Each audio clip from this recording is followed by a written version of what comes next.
दोस्तों नमस्कार, मैं हूं जगन्नाथ। आप देख रहे हैं इंडिया टॉप न्यूज। आइए रुक करते हैं खबरों की ओर। हरियाणा के पंचकुला जिले के मोली गांव में बहुजन समाज की बेटी की शादी एक सामाजिक संघर्ष और आत्मसम्मान की लड़ाई में हुई तब्दील। और दलित दूल्हे को घोड़ी चढ़ने से रोकने की गई कोशिश। जी हां, खबर हरियाणा के पंचकुला जनपद से। हरियाणा के जिला पंचकुला के रायपुर रानी थाना क्षेत्र के गांव मोली में बहुजन समाज की बेटी की शादी एक सामाजिक संघर्ष और आत्मसम्मान की लड़ाई में हुई तब्दील। जब जातिवादी मानसिकता से ग्रस्त गुंडों ने संविधान और मानवता दोनों को ठेंगा दिखाते हुए दलित दूल्हे को घोड़ी चढ़ने से रोकने की गई कोशिश। जब गांव मोली में एक दलित परिवार की बेटी की शादी की तैयारियां चल रही थी, तभी गांव के ही जातिवादी गुंडों ने जातिवादी सूचक गालियां देते हुए बेटी के पिता को धमकी दी और कहा कि चूड़े चमारों को घोड़ी पर चढ़ने की इजाज़त नहीं है। अगर घोड़ी चढ़े तो दूल्हे को गोली मार देंगे और पूरी बारात को भी मारेंगे। 28 मार्च 2025 को इसकी जानकारी पुलिस को दी गई। 6 अप्रैल को बारात निकलने वाले दिन पुलिस गांव में पहुंची गई थी। इसके बाद भी बग्गी वाले को गांव के रास्ते में जातिवाद गुंडों ने घेर लिया और उसके साथ मारपीट की। पुलिस को इस हमले की भी सूचना दी गई, लेकिन कोई ठोस कार्रवाई नहीं हुई।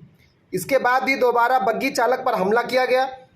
इन हमलों का मकसद साफ था, बारात को रोकना और दलित दूल्हे को घोड़ी चढ़ने से हर हाल में रोकना। भीम आर्मी और प्रशासन की मौजूदगी में बारात निकाली गई और दूल्हा घोड़ी पर चढ़ा। पूरे गांव में यह बारात आत्मसम्मान की मिसाल बन गई, लेकिन यह बात उन जातिवादी गुंडों को नागवार गुजरी। बारात के दौरान गुंडे लगातार धमकियां देते रहे। आज तो बच गए, लेकिन एक चमार को घोड़ी चढ़ा दिया, इसकी सजा मिलेगी।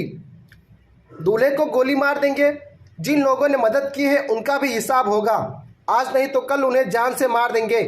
आखिरकार पुलिस और प्रशासन की मदद से बारात किसी तरह सुरक्षित वापस पहुंची। बारात वापसी के बाद भी जातिवाद गुंडों का आतंक नहीं रुका।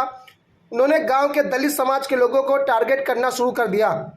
दलित लड़कियों के साथ छेड़छाड़ की जाने की लगी। एक बेटी के साथ तो कपड़े तक फाड़ दिए गए। यह केवल एक लड़की पर नहीं, पूरे बहुजन समाज अस्मिता पर हमला है। इस पूरे प्रकरण में पुलिस ने मामले तो दर्ज किए हैं, लेकिन अब तक किसी की भी गिरफ्तारी नहीं हो गई। इससे साफ होता है कि प्रशासन तो दबाव में है या फिर जातिवादी ताकतों के सामने झुका हुआ है।